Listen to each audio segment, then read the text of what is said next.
Hello friends, welcome to my channel. मेरा नाम है ध्रुव और आप देख रहे हैं द लर्नर्स कम्युनिटी। आज हम बात करने जा रहे हैं फिफ्थ सेमेस्टर के योर लॉस और योर राइट जो आपका सब्जेक्ट है उसके एक इम्पॉर्टेंट क्वेश्चन के बारे में, जो कि आपका है ये वाला। शिकायत कैसे दर्ज करें, पहली सूचना रिपोर्ट मतलब एफआईआर। ये क्वेश्चन जो है काफ़ी ज़्यादा इंपॉर्टेंट है आपके एग्जाम के नज़रिए से, ठीक है। तो चलिए वीडियो को शुरू करते हैं। और अगर अभी तक आपने हमारा चैनल सब्सक्राइब नहीं किया तो प्लीज़ चैनल को सब्सक्राइब करें और वीडियो पूरा देखें। तो जो आपका क्वेश्चन है योर लॉस योर राइट्स का जो क्वेश्चन है वो है शिकायत कैसे दर्ज करें, पहली सूचना रिपोर्ट एफआईआर। तो उत्तर में आपको कुछ इस प्रकार लिखना है। आप पॉइंट बना बना के ज़्यादा से ज़्यादा लिखने के एक्सप्लेन करेंगे तो आपके जो मार्क्स है काफ़ी अच्छे आएंगे। तो उसका उत्तर कुछ इस प्रकार है। पहली सूचना रिपोर्ट, जिसको हम एफआईआर भी कहते हैं, आपराधिक कार्यवाही शुरू करने वाला पहला और सबसे महत्वपूर्ण दस्तावेज है। इसका क्या मतलब है कि जो एफआईआर जब आप लिखवाते हैं तो जो भी कोई अपराध हुआ है उससे आप कह सकते हो उसके खिलाफ जो भी कार्रवाई की जाती है, ठीक है। तो एफआईआर सबसे पहला क्या होता है, महत्वपूर्ण दस्तावेज होता है। एफआईआर के बारे में आपको कुछ बिंदु पता होनी चाहिए, वो ये है।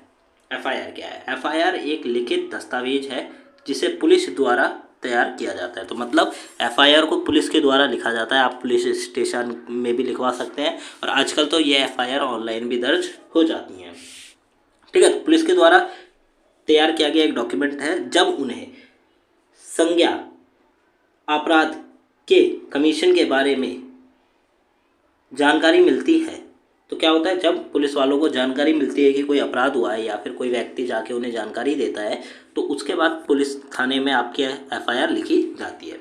यह सबसे महत्वपूर्ण सहायक साक्ष्यों में से एक है जिस पर अभियोजन पक्ष की पूरी संरचना का निर्माण किया जाता है। अब देखिए कि जिस व्यक्ति के साथ अपराध हुआ है, ठीक, तो उसके द्वारा बताई गई चीज़ें उस एफआईआर में लिखी जाएंगी और ये एक महत्वपूर्ण दस्तावेज है, क्योंकि जब भी अपराध के खिलाफ कोई कार्रवाई होगी तो उस एफआईआर में जो चीज़ें लिखी गई हैं वो किसके द्वारा बताई गई हैं, जिस व्यक्ति के साथ अपराध हुआ है। तो ये उसके लिए भी काफ़ी इंपॉर्टेंट है।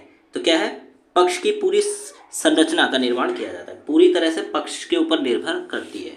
एफआईआर दर्ज कौन कर सकता है, पीड़ित कौन कर सकता है? तो पीड़ित घटना के गवाह या घटना के ज्ञान वाली किसी भी व्यक्ति द्वारा एक प्राथमिक दर्ज की जा सकती है, प्राथमिकी दर्ज की जा सकती है। मतलब कौन दर्ज कर सकता है? एक व्यक्ति जो कि पीड़ित है उस अपराध से, या फिर घटना के गवाह, कोई जगह पे अपराध हुआ है उस जगह पे जो गवाह थे जिन लोगों ने उस अपराध को होते हुए देखा वो लिखवा सकते हैं, या घटना के ज्ञान वाली किसी भी व्यक्ति या फिर कोई भी व्यक्ति जिसको उस घटना के बारे में पता हो वो क्या लिखवा सकता है, एफआईआर दर्ज करा सकता है।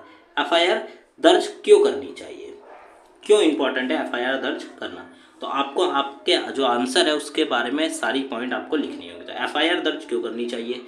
एक एफआईआर वह दस्तावेज है जो गलत कार्यकर्ताओं के खिलाफ आपराधिक कार्यवाही शुरू करता है। मतलब जो भी लोग गलत कार्यकर्ता हैं, जिन्होंने कोई गलत काम किया है, उनके लिए आपराधिक कार्यवाही, उनके खिलाफ कार्यवाही शुरू करता है। ऐसे मामलों में जहां संपत्ति को नुकसान होता है, बीमा का दावा करना और अपनी संपत्ति के दुरुपयोग से उत्पन्न होने वाली किसी भी दयात से खुद को बचाने के लिए बहुत जरूरी है।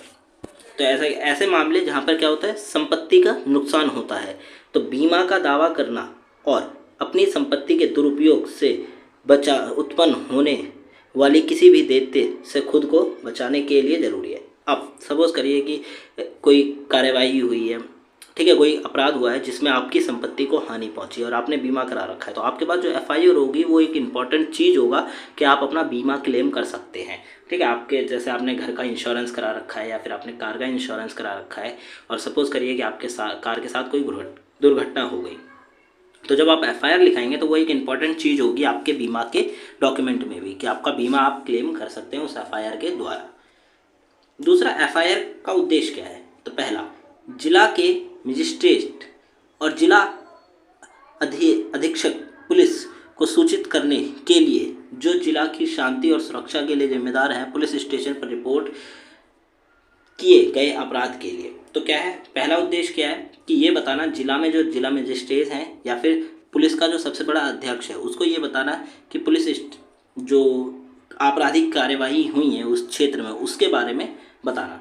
शांति और सुरक्षा के लिए जिम्मेदार, जो भी लोग शांति और सुरक्षा के लिए जिम्मेदार हैं उनको ये बताना कि इस समय के अंतर्गत हमारे जो जिला है या फिर आप कह सकते हैं इस क्षेत्र में इतने अपराध हुए हैं, उनकी रिपोर्ट दर्ज कराई गई है। तो पुलिस स्टेशन पर रिपोर्ट किए गए अपराधों के लिए। फिर आता है न्यायिक अधिकारियों को ज्ञात करने के लिए जिनके सामने मामला अंत्य है कोशिश की जाएगी एफआईआर और सबूत दर्ज करने के समय साझा किए गए तथ्यों के बारे में जिस पर जांच शुरू की जा सके। अब जो भी व्यक्ति न्याय अधिकारी होते हैं, ठीक है, जैसे कि जज हो गए, कोर्ट में जो भी लोग आपको न्याय दिलाते हैं, आपके न्याय के लिए काम करते हैं, उनके पास जो आपने एफआईआर लिखवाई है वो एक काफ़ी इंपॉर्टेंट दस्तावेज होता है, क्योंकि उस एफआईआर से सबसे पहले ये पता चलता है कि आपके पास आपके साथ अपराध हुआ है, ठीक है, और काफ़ी ज़्यादा इंपॉर्टेंट चीज़ इसलिए भी है।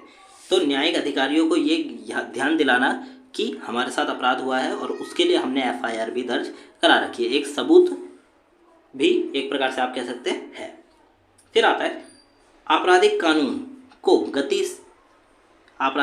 को गति में स्थापित करने के लिए यह सूचनार्थी के दृष्टिकोण से जिस भी व्यक्ति ने सूचना दी है, ठीक है, तो जिस व्यक्ति ने आप कह सकते हैं कि जिस व्यक्ति ने वो लिखवाई है उसके लिए भी इम्पोर्टेंट, बिकॉज आपराधिक कानून की गति में स्थापित करने के लिए जो भी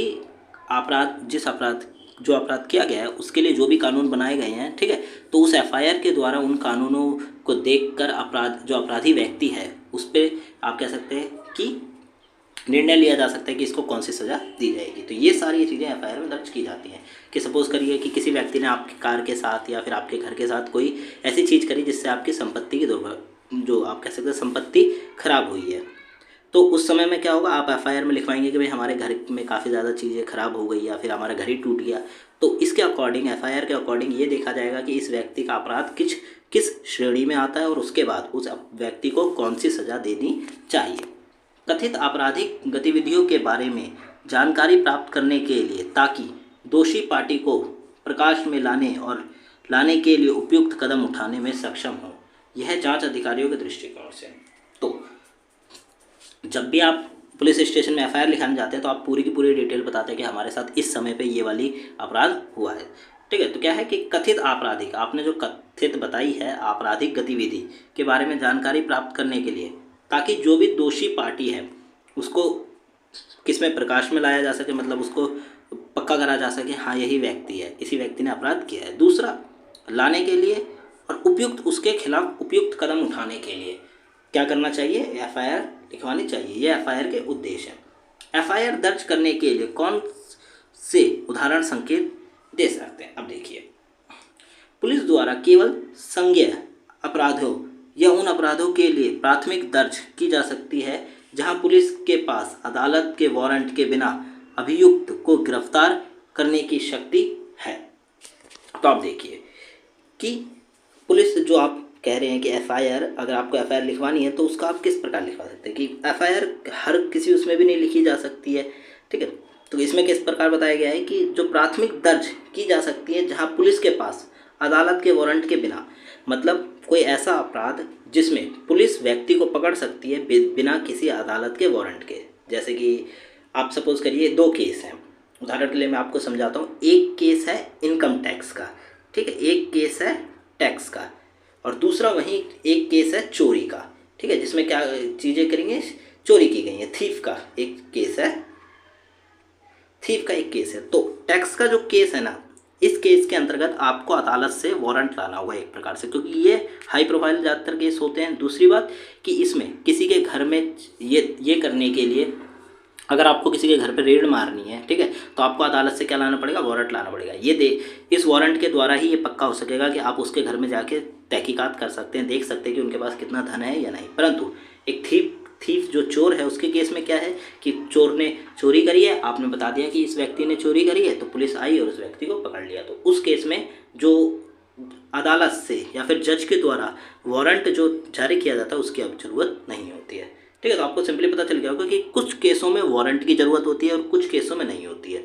तो जिन केसों में नहीं होती है उन केसों में पुलिस एफआईआर लिख भी सकती है और वारंट के बिना चोर को पकड़ भी सकती है या फिर जो भी व्यक्ति। अब देखिए, संज्ञेय अपराधियों में हत्या का जो केस है, बाल यौन शोषण, बलात्कार, चोरी, हमले आदि जो हैं, इनमें आप क्या कर सकते हैं, एफआईआर लिखवा सकते हैं। और डायरेक्टली पुलिस आपके द्वारा जो एफआईआर लिखाई गई है उसके उसके तहत जो अपराधी है उस पर क्या करेंगे, कोशिश करेंगे उसे पकड़ने की, या फिर उसको पकड़ भी लिया जाएगा। ठीक है, तो उसके खिलाफ कार्रवाई की जाएगी। आपको एफआईआर कब दर्ज करनी चाहिए? आमतौर पर घटना के बाद शुरुआती समय में प्राथमिक दर्ज की जानी चाहिए। मतलब जब घटना हो गई, क्योंकि सपोज करिए घटना हुई है, तो घटना के शुरुआती समय में जैसे ही घटना हुई उसके बाद आप जाइए फटाफट एफआईआर दर्ज कराइए। यदि उसे दर्ज करने में कुछ देरी होती है तो उसे समझाया जाना चाहिए। पंजीकरण में देरी की विश्वसनीयता को कम करने की संभावना है, क्योंकि इससे संदेह में वृद्धि हो सकती है। कि अब सपोज करिए कि आपके साथ चोरी आज हुई है, आप एफआईआर लिखवाने जा रहे हैं 2 दिन बाद, तो क्या होगा, इससे पुलिस वाले क्या मानेंगे? आपको क्या लगता है कि पुलिस वाले मानेंगे कि आपके साथ सच में चोरी हुई है? पर वहीं अगर आपके साथ अभी चोरी हुई है तो आप फटाफट जाके एफआईआर लिखवा सकते हैं। तो इससे क्या होता है कि जो संदेह है, अगर आप कुछ समय बाद जा रहे हैं तो जो पुलिस वाले हैं वो आप पे क्या करेंगे, संदेह करेंगे, और उसमें वृद्धि होगी कि यह बात के विचार या एक निर्मित संस्करण था या नहीं। तो इसमें क्या हो सकता है कि कोई व्यक्ति अपने मन से भी आके एफआईआर लिखवा सकता है कि मनगढ़ंत कहानी बना रहा है और उसने एफआईआर लिखवा दी किसी के खिलाफ, तो ऐसा भी हो सकता है। यदि आप एफआईआर कहाँ पंजीकृत करा सकते हैं, मतलब कहाँ लिखवा सकते हैं? तो आदर्श रूप में पुलिस स्टेशन पर प्राथमिक दर्ज की जानी चाहिए, जिसके तहत भौगोलिक सीमा या क्षेत्राधिकारी अपराध हुए हैं। अब देखिए कि जो एफआईआर है वो आपके, इसके लिए आप क्या कह सकते हैं कि प्राथमिक कहाँ लिखवानी जानी चाहिए, पुलिस स्टेशन में। दूसरा कि भौगोलिक सीमा, एक सपोज करिए एक दिल्ली है, दिल्ली का उदाहरण लेते हैं। ठीक है, तो दिल्ली में बहुत सारे आपको क्षेत्र देखने को मिल जाते हैं। तो उन क्षेत्र में जैसे अगर अपराध इस वाले क्षेत्र में हुआ है तो आप इसी क्षेत्र के पुलिस थाने में लिखवाइए एफआईआर। अगर इसमें हुआ है तो यहाँ इसी क्षेत्र के उसमें लिखवाइए। ठीक है, तो क्या होता है, भौगोलिक सीमा दी गई है, उसके अंतर्गत आपको एफआईआर करानी है किसी भी पुलिस स्टेशन में। दूसरी बात, क्षेत्राधिकार अपराध, मतलब अपराध किस श्रेणी में हुआ है। ठीक है, उस श्रेणी के बारे में भी आपको बताना है और क्षेत्राधिकार के बारे में भी। लेकिन यह नियम ठोस नहीं है। आपातकालीन मामलों में आप किसी भी पुलिस स्टेशन पर फाइल पंजीकृत करा सकते हैं। मतलब इमरजेंसी में आप किसी भी स्टेशन में जाके आप क्या लिखवा सकते हैं, एफआईआर दर्ज करा सकते हैं, और फिर जांच को उचित स्टेशन में स्थानांतरित करा सकते हैं। मतलब उदाहरण के लिए दिल्ली का ही लेते हैं, तो इसमें काफ़ी सारे आपको जगह देखने को मिल जाती है। तो सपोज़ करिए आपके साथ यहाँ पे कोई अपराध हुआ है, तो आपने इस वाले पुलिस स्टेशन में आप यहाँ लिखवा सकते हैं। ठीक है, अगर आप यहाँ पे नहीं लिखवाना चाहते तो यहाँ लिखवा सकते हैं, परंतु कुछ समय बाद आप क्या कर सकते हैं, ये जो यहाँ पे अपराध लिखवाई गई है इसको यहाँ पे ट्रांसफ़र कर सकते हैं। तो इसको सिंपली आप इस प्रकार से समझ सकते हैं कि आपने किसी और पुलिस स्टेशन में अपना वो लिखवाए है एफआईआर, और आपका जो नियरेस्ट पुलिस स्टेशन है वहाँ पे आप अपनी एफआईआर को क्या करवा सकते हैं, ट्रांसफ़र करा सकते हैं। इसके अलावा आपातकालीन परिस्थितियों में जहां कोई व्यक्ति व्यक्तिगत रूप से नहीं जा सकता, एफआईआर दर्ज नहीं करा सकता, पुलिस फ़ोन कॉल या ईमेल के आधार पर प्राथमिक दर्ज कर सकती है। अब देखिए कोई ऐसा व्यक्ति जिसके साथ अपराध हुआ है, ठीक है, कोई पीड़ित व्यक्ति, पर वो जा नहीं सकता पुलिस स्टेशन तक। ठीक है, किसी आपातकालीन स्थिति में, या फिर आप कह सकते हैं कि उसके साथ कोई ज़्यादा दुर्घटना हो गई तो वो पुलिस स्टेशन नहीं जा सकता। तो किसके द्वारा एफआईआर लिखवा सकते हैं, पुलिस फ़ोन कॉल के द्वारा भी या फिर ईमेल के द्वारा भी आप लिखवा सकते हैं एफआईआर। यहाँ तक कि यदि आप घटना के स्थान से दूर हैं या सही क्षेत्र अधिकारी से अनजान हैं तो आप किसी भी पुलिस स्टेशन में सफलतापूर्वक एफआईआर दर्ज करा सकते हैं। इसकी लाइन का क्या मतलब है कि अगर आप किसी और क्षेत्र में हैं, आपको उस क्षेत्र के बारे में पता नहीं है कि पुलिस स्टेशन कहाँ है, या फिर आप कौन से क्षेत्र से, आपको अपने क्षेत्र के बारे में नहीं पता कि आपको कहाँ जाके लिखवाना है, तो आपका जो नियरेस्ट है आप उसमें जाके सिंपली लिखवा सकते हैं। इतनी कोई बड़ी बात है नहीं। ठीक है, अगर आप अनजान हैं उस क्षेत्र से तो किसी भी पुलिस स्टेशन में सफलतापूर्वक एफआईआर दर्ज करा सकते हैं। इस प्रकार की एफआईआर को शून्य एफआईआर कहा जाता है। ठीक है, तो शून्य एफआईआर, आप काफ़ी ज़्यादा ध्यान रखिए इस शब्द को, शून्य एफआईआर कहा जाता है अगर आप किसी और क्षेत्र में भी, अगर आप करंटली किसी और क्षेत्र में और वहाँ पे आपके साथ कोई घटना हो गई तो आप वहाँ पे एफआईआर लिखवा रहे हैं। फिर आता है प्रक्रिया कैसे काम करती है। एफआईआर दर्ज करने की प्रक्रिया आपराधिक प्रक्रिया सहित 1973 की धारा 154 में निर्धारित की गई है। ठीक है, तो आपको एफआईआर किस प्रकार लिखवानी है, उसके लिए 1973 की धारा 154 में ये बताया गया है। तो सबसे पहले, जब संज्ञेय अपराध आयोग के बारे में जानकारी मौखिक रूप से दी जाती है तो पुलिस को इसे लिखना चाहिए। अब जब आप पुलिस स्टेशन में हैं तो सिंपली अगर आप बता रहे हैं तो पुलिस को वो चीज़ें हाथ से लिखनी चाहिए, दर्ज करनी चाहिए। अगर आप मौखिक रूप से बोलकर बता रहे हैं तो यह अधिकार है कि कोई व्यक्ति जानकारी दे रहा है या शिकायत कर रहा है कि पुलिस द्वारा दर्ज की गई जानकारी आपको पढ़ी जाए। अब देखिए कि आपको ये भी अधिकार है कि अगर आप कोई एफआईआर दर्ज करा रहे हैं, पुलिस लिख रही है, तो उसके बाद आपको एक अधिकार है कि आप जो शिकायत लिखी है उसको आप क्या कर सकते हैं, पढ़ सकते हैं, पढ़ी जाए, ये अधिकार भी है। पुलिस द्वारा सूचना दर्ज की जाने के बाद जानकारी देने वाले व्यक्ति द्वारा हस्ताक्षरित होने चाहिए। मतलब अब पुलिस स्टेशन में आपने एफआईआर लिखवा दिया, आपके क्या होंगे, वहाँ पे सिग्नेचर होंगे उस एफआईआर पे। आपको यह पुष्टि करने के बाद कि रिपोर्ट पर हस्ताक्षर करना चाहिए कि पुलिस द्वारा दर्ज की गई जानकारी आपके द्वारा दिए गए विवरण के अनुसार है। अब जब आप हस्ताक्षर करेंगे तो आपको क्या होगा, आप पढ़ भी सकते हैं उसी समय कि पुलिस ने क्या लिखा है। अब पुलिस ने जो चीज़ लिखा है अगर वो आपके अकॉर्डिंग है तो आप हस्ताक्षर करिए, अदरवाइज़ आप मत करिए। और अगर आपके अकॉर्डिंग है कि हाँ हमने ठीक लिखे तो हस्ताक्षर करिए और जो कार्रवाई है वो आगे बढ़ाई जाएगी। जो लोग पढ़ या लिख नहीं सकते उन्हें संतुष्ट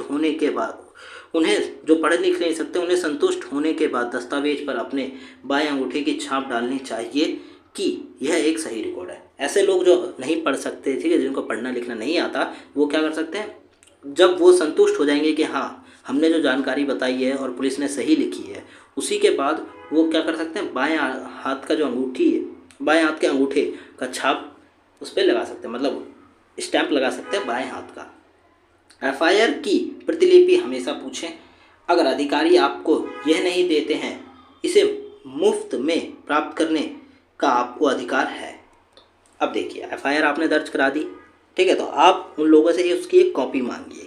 आपको अधिकार है कि आप उनसे एक कॉपी ले सकते हैं, वो भी फ्री ऑफ कॉस्ट। यदि आपका एफआईआर पंजीकृत नहीं है तो आप क्या कर सकते हैं, आप सीधे पुलिस अध्यक्ष या किसी अन्य अधिकारी से मिल सकते हैं और अपनी शिकायत को उनके नोटिस में ले सकते हैं। अब देखिए कि अगर आपके एफआईआर पंजीकृत नहीं है तो आप क्या कर सकते हैं, किसी अध्यक्ष से मिल सकते हैं, अधिकारी से मिल सकते हैं और उन्हें अपनी शिकायत बता सकते हैं। आप अपनी शिकायत को संबंधित पुलिस अध्यक्ष को पद के माध्यम से लिखित में भेज सकते हैं, ठीक है, तो आप पोस्ट के द्वारा या फिर आप लिख के भी आपकी जो शिकायत है वो पुलिस के अध्यक्ष को भेज सकते हैं। यदि अधिकारी आपकी शिकायत से संतुष्ट हैं तो वह या तो मामले की जांच करेंगे या जांच करने का आदेश दे देंगे, ठीक है। तो आपके द्वारा जो चीज़ें बताई गई हैं, अगर वो ठीक है और उन्हें लगता है कि हाँ आप ठीक कह रहे हैं, तो आपके द्वारा जो चीज़ें बताई गई हैं उसके अकॉर्डिंग वो क्या करेंगे, मामले की जाँच करेंगे या फिर आदेश दे देंगे। न्यायालय के अधिकार क्षेत्र से पहले आप एक निजी शिकायत दर्ज कर सकते हैं। मतलब न्यायालय का जो अधिकार क्षेत्र है उससे पहले भी आप क्या कर सकते हैं, निजी कोई शिकायत दर्ज करा सकते हैं। यदि पुलिस कानून लागू करने के लिए कुछ भी नहीं करती है या यदि वे पक्षपातपूर्ण या भ्रष्ट तरीके से कार्य करती है तो हमेशा राज्य मानवाधिकार आयोग या राष्ट्रीय मानवाधिकार आयोग से संपर्क करिए। अब देखिए इस पॉइंट का क्या मतलब है कि यदि पुलिस थाने में आपके साथ पक्षपात किया जाता है, ठीक है, कि आपका जो केस है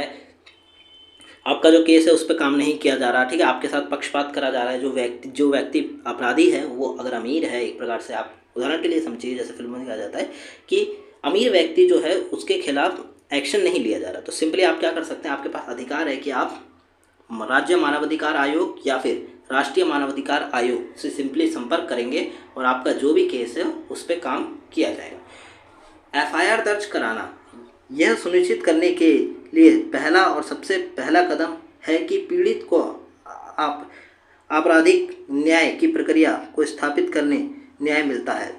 ठीक है। तो जो आप एफआईआर है वो ये सुनिश्चित करता है कि जिस व्यक्ति के साथ भी अपराध हुआ है, ठीक है, उसकी न्याय की प्रक्रिया को स्थापित करने के लिए न्याय मिलता है। न्याय एक प्रकार से आप कह सकते हैं कि एफआईआर लिखवाने के बाद आपको पक्का हो जाता है कि आपको अब न्याय मिलेगा। आपको भले ही कई लंबा टाइम लग जाए परंतु आपको न्याय मिलेगा। बाल यौन दुर्व्यवहार से संबंधित घटनाओं के मामले में प्रक्रिया बच्चों के सर्वोत्तम हित को ध्यान में रखते हुए बहुत ही बच्चों के अनुकूल है। मतलब जब भी कोई ऐसा केस आता है जिसमें बाल यौन दुर्व्यवहार होता है, मतलब बच्चों के साथ दुर्व्यवहार किया जाता है, ठीक है, बाल यौन दुर्व्यवहार कहते हैं इसे, तो उस केस में बच्चों को ध्यान में रखते हुए ही जितना भी है काम किया जाता है और ये सारी प्रक्रिया बच्चों के अनुकूलन होती है। तो इस प्रकार आप जो एफआईआर है वो पूरी एफआईआर की ये प्रोसेस है। तो एफआईआर के क्वेश्चन में अगर आपसे आता है कि एफआईआर दर्ज किस प्रकार कराया जाए, ठीक है, या एफआईआर क्या है, तो आपको पूरी की पूरी जो मैंने आपको बताई है ये आपको चीज़ें वहाँ पे लिखनी है। तो इससे क्या होगा कि आपका जो क्वेश्चन है वो काफ़ी अच्छे से आप एक्सप्लेन कर पाएंगे। आपको उदाहरण सही थी बताना है, इस क्वेश्चन में उदाहरण नहीं दिए परंतु आपको जो मैंने उदाहरण बताए हैं इस प्रकार के आप उदाहरण वहाँ लिख सकते हैं। तो ये थे आपके इंपॉर्टेंट क्वेश्चन। इस और भी क्वेश्चन की वीडियो जल्दी आएंगी तो आप हमारे चैनल पर बने रहिए। अब आप कई सारे कमेंट्स आते हैं बच्चों के कि सर चैप्टर पढ़ाइए, तो मैं हर एक चैप्टर में से जो भी इंपॉर्टेंट क्वेश्चंस हैं उनके वीडियो बना के लाऊंगा और आपको ये सारे नोट्स आप कह सकते हैं कि इन नोट्स से रिलेटेड जितने भी पॉइंट्स हैं आपको हमारी वेबसाइट पे मिल जाएंगे। आप वहाँ जाके हमारी वेबसाइट से इन नोट्स को स्टडी कर सकते हैं। आपको वीडियो कैसी लगी आप हमें जरूर बताएं। वीडियो अच्छी लगी तो प्लीज़ वीडियो को लाइक करें, चैनल को सब्सक्राइब करें, जितना हो सके वीडियो को शेयर करें। डिस्क्रिप्शन बॉक्स में वेबसाइट का लिंक भी दिया गया है, टेलीग्राम का लिंक भी दिया गया है। आप हमारे ग्रुप ज्वाइन कर सकते हैं टेलीग्राम पे, साथ में इंस्टाग्राम का लिंक दिया गया है, आप वहाँ पर जाके हमारे पेज को फॉलो कर सकते हैं। तो मिलते हैं अगली वीडियो में। Thanks for watching on my channel guys.